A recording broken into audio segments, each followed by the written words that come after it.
Selamlar dostlar, hepiniz hoş geldiniz. Uzun zamandır Türkmence ders videosu çekemiyordum, yükleyemiyordum. Bunun nedeni ise arkadaşlar, üniversiteye gideceğim ve onun işleriyle uğraşıyordum, alışverişler falan filan. Üniversite için Kıbrıs'a gideceğimden için bir sürü dolu belge götürmem lazım. Askerlik şubesinden işte yani muhtarlık falan filan her şeyden belge almak zorundaydım ve gerçekten bu bayağı bir zaman isteyen bir şey. İşte alışverişler falan filan, yani dolu iş vardı arkadaşlar ve işte sonuçların açıklanması, yurt sonuçlarının açıklanması ki bana KYK çıkmadı. Neyse. Evet, Türkmence sayıları işleyeceğiz bu ders. Türkmence sanlar. Bunu bilmiyorum, anlatmama gerek var mı diye düşünüyorum ama hani aynı, çoğunluğu aynı. Sadece bazı sayılarda telaffuz farklılığı oluyor. Şimdi dersimize geçelim arkadaşlar. Bır. Bır. Şimdi bazıları soracak. Neden noktasız? Hani Türkmence'de şöyledir arkadaşlar. Küçük i noktalıdır. Büyük i ise noktasızdır. Bunu bazen hani ses değişimi oluyor. Bir yerine bır diye okunur Türkmence'de. Bır. I harfi zannedenler olabilir. Ama I harfi değil arkadaşlar. Bu I harfi. I harfi Türkmence'de böyledir. Y harfi yani.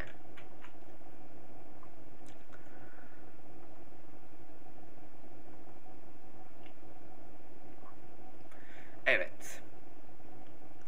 2. 2. Bakın bu sefer de I olarak okudum. 3. 3. 4.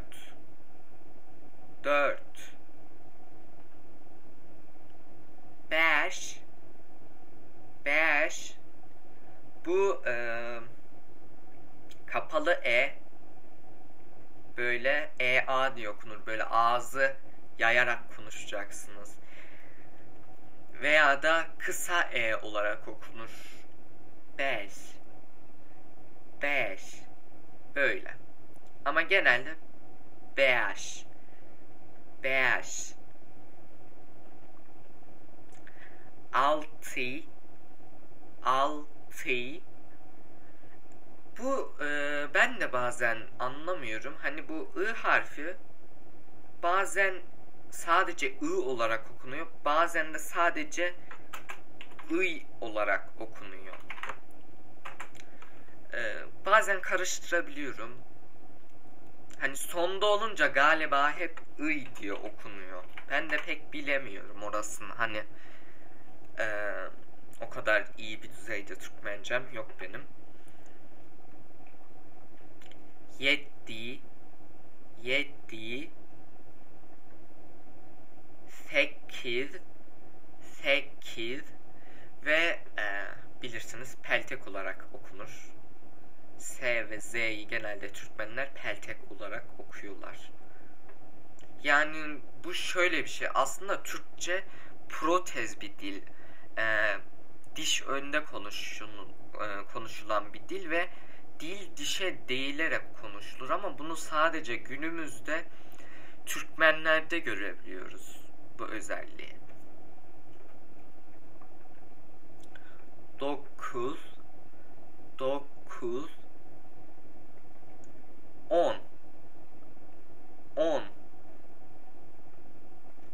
Şimdi asıl şeye gelelim. Çift sayılar. Bu çift sayıları yabancılar, mesela bir yabancı Türkmence öğrenmek istese, Türkçe öğrenmek istese Hani her Türk lehçesi için geçerli. Anlamıyorlar bu çift sayıları. Neden 11 diyorlar? Hani onlar da 11 falan diye gider ya. Neden 11 diye soruyorlar. Hani 10'la 1'i yan yana getiriyorsunuz. Bu kadar basit yani. Bunun anlaşılmayacak ne var? Türkçe köklü bir dil olduğu için hani köklü dillerde genelde böyledir arkadaşlar. Çince'de de benzer bir şeyler var. Öyle yani. 10 bir 10 bir 10 2 10 2 10 3 10 3 10 4 10 4 10 5 10 5 10 6 10 6 10 7 10 7 10 8 10 8 10 9 10 9 20. Yani aslında bu 20 yazıyor burada.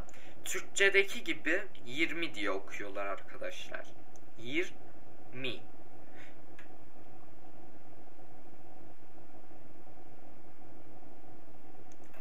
Evet.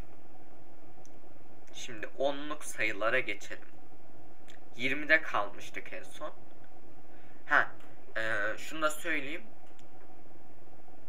21 22 23 böyle gidiyor arkadaşlar. Yani aynı. Şu sondakiler hep aynı oluyor. 30 40 Bak bu sefer de sadece I olarak okundu. Gerçekten ben de anlamakta zorluk çekiyorum bunu. 40 50 60 70 80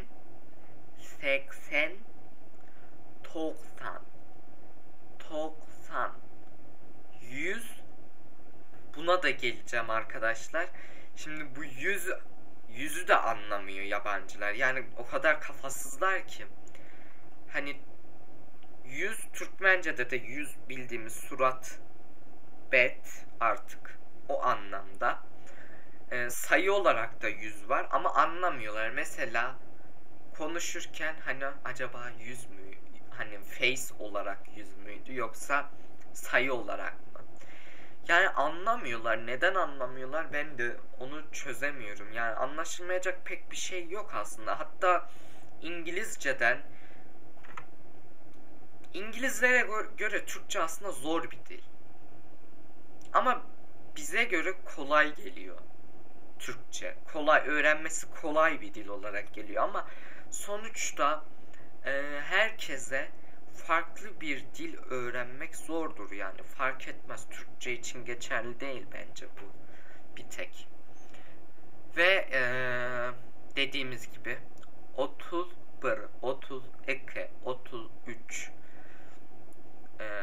41, 42, 43 böyle gidiyor. 51, 52, 55 diye 61, 62 böyle gidiyor arkadaşlar.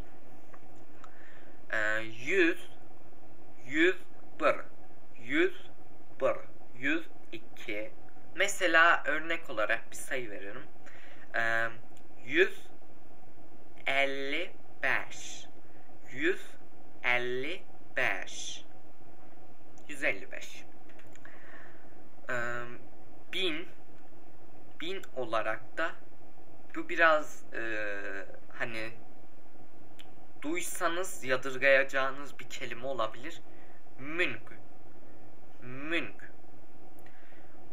sebebi şöyle arkadaşlar. Hani Türkmence'de men derler. Biz Türkiye Türkçesinde ben derler. B harfi bizdeki M harfiydi aslında. B'ye dönüştü.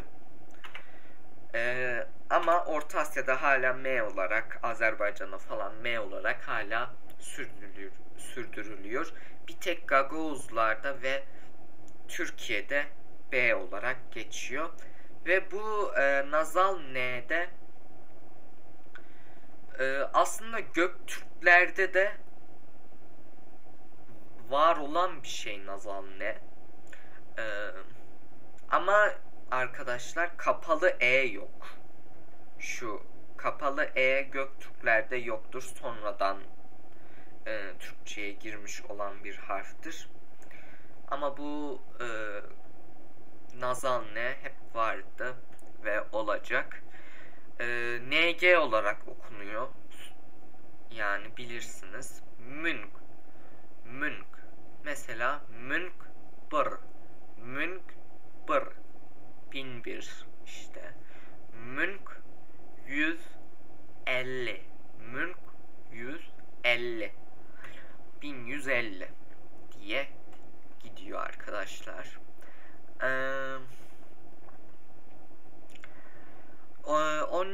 Bugün ayın kaçı? Bir dakika bakmam lazım. 10 Eylül. Ben 27 Eylül'de Türkiye'den ayrılmış oluyorum. Eğer o zamana kadar çekebileceğim kadar video çekeceğim. Kıbrıs'a gidince de Kıbrıs'tan da video atabilirim. Bakmam lazım gidişata. Öyle yani. İzlediğiniz için teşekkür ediyorum. Sağ olun.